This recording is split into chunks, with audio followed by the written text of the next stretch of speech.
सौदा हुआ था और पीड़िता के मौसेरे भाई ने आरोपी वकील से सौदा किया था। आरोपी वकील का सौदा करने का ऑडियो वायरल हो रहा है।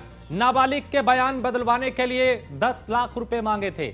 164 के बयान बदलवाने के लिए भाई से सौदा किया जा रहा था और आरोपी रमेश चंद गुप्ता कार्रवाई से बचने के लिए यह सौदा कर रहे थे।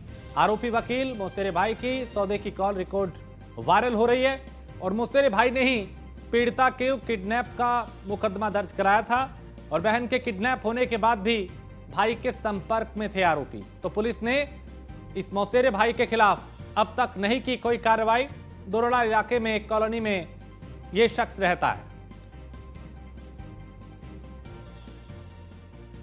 रहेंगे पैसे और हम वहीं रहेंगे। सुनो, हाँ गाड़ी में रहेंगे पैसे। हाँ। सुनो, आप जैसे ही बयान करा दोगे रहेंगे हम यस, भी वहीं रहेंगे। अरे सुन तो लो, जैसी बात सुनो, जैसी हम बात करेंगे और पैसे हम लेके चले जाएंगे। हैं? और किसी के नहीं पैसे लेके चले जाओगे? बताओ।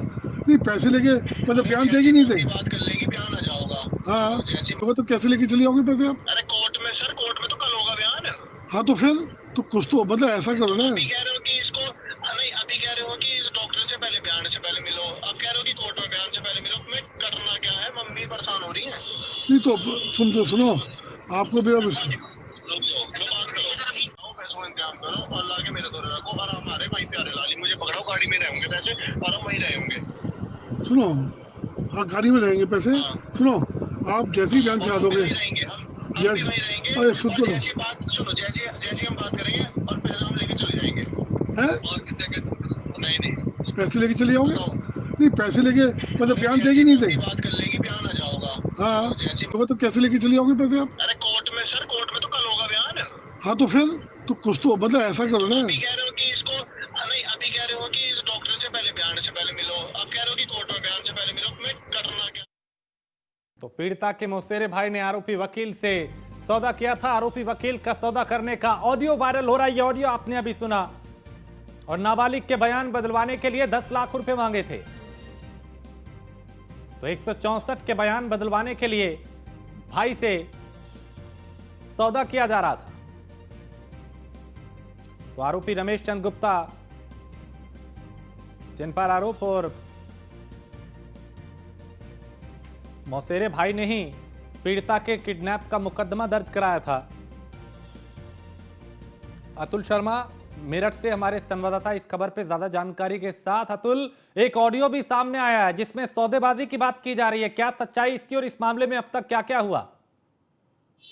देखिए राजेश, सबसे बड़ा सवाल यह है कि जिस वक्त 27 मई को मेरठ में मुकदमा अपहरण का दर्ज करवाता है मौसेरा भाई और उसके बाद पुलिस उस नाबालिग को, बेसहारा लड़की को बरामद करती है और उसके बाद लगातार देखा जाए तो पुलिस का कार्रवाई का दौर जारी है। लेकिन रमेश चंद गुप्ता जिस तरह से फंसता हुआ नजर आता है, उसके बाद कहीं ना कहीं सौदागिरी करता हुआ नजर आता है मौसेरा भाई से। जिस तरह से ये 10 लाख की डील की ऑडियो वायरल हुई है, इसमें रमेश चंद गुप्ता डील कर रहा है। रमेश चंद गुप्ता का कहना है बयान बदलने हैं, लेकिन देखा जाए तो कहीं ना कहीं अनाथ पीड़िता ने अपने बयान नहीं बदले हैं। उसके बाद 164 के बयान होने के बाद कार्रवाई का दौर शुरू हुआ है। उसी के चलते देखा जाए तो कहीं ना कहीं ऑडियो वायरल होने के बाद जो पीड़िता है वो कहीं ना कहीं सुरक्षित महसूस कर रही है। लेकिन सबसे बड़ा सवाल ये, अनाथ बच्ची मौसेरे भाई के साथ जिस तरह से ये सौदा किया जा रहा है, मौसेरा भाई अपनी बहन पर विश्वास नहीं कर रहा है। दूसरी तरफ देखा जाए तो वकील साहब से 10 लाख रुपए का सौदा करता हुआ नजर आ रहा है। शर्मनाक घटना है, उसके बावजूद देखा जाए तो भाजपा के नेता और रमेश चंद गुप्ता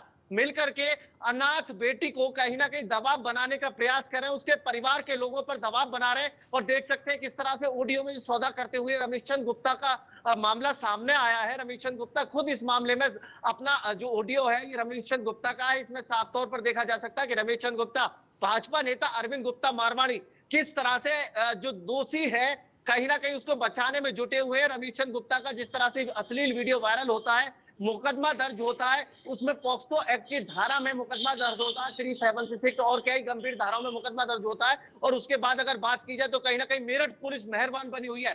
किसी भी तरह की ना भाजपा नेताओं पर कोई कार्रवाई की जाती है और दूसरी तरफ देखा जाए तो जो रमेश चंद गुप्ता है वो फिलहाल फरार चल रहा है। कल पुलिस ने दबिश दी थी रमेश चंद गुप्ता के जो ऑफिस है वहां के रेस्ट रूम से कई दर्जन ऐसे कपड़े बरामद किए हैं जो अश्लील कपड़े हैं। और उसी के साथ साथ अगर देखा जाए तो कहीं ना कहीं रमेश चंद्र गुप्ता फरार है, परिवार से पूछताछ की।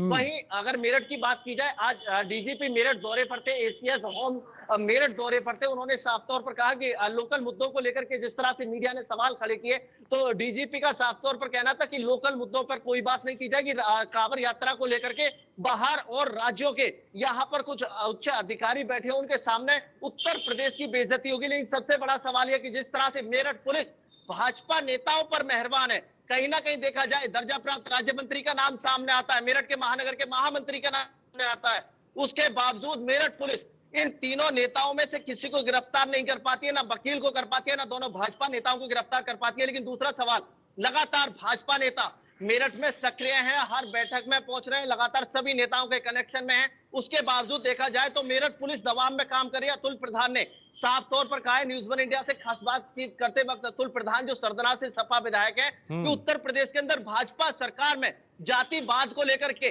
धर्म को लेकर के राजनीति की जा रही है। क्या अब इस वक्त जिस तरह से भाजपा नेता राज्य मंत्री का नाम सामने आया, क्या अब इनके घर बुलडोजर चलेगा?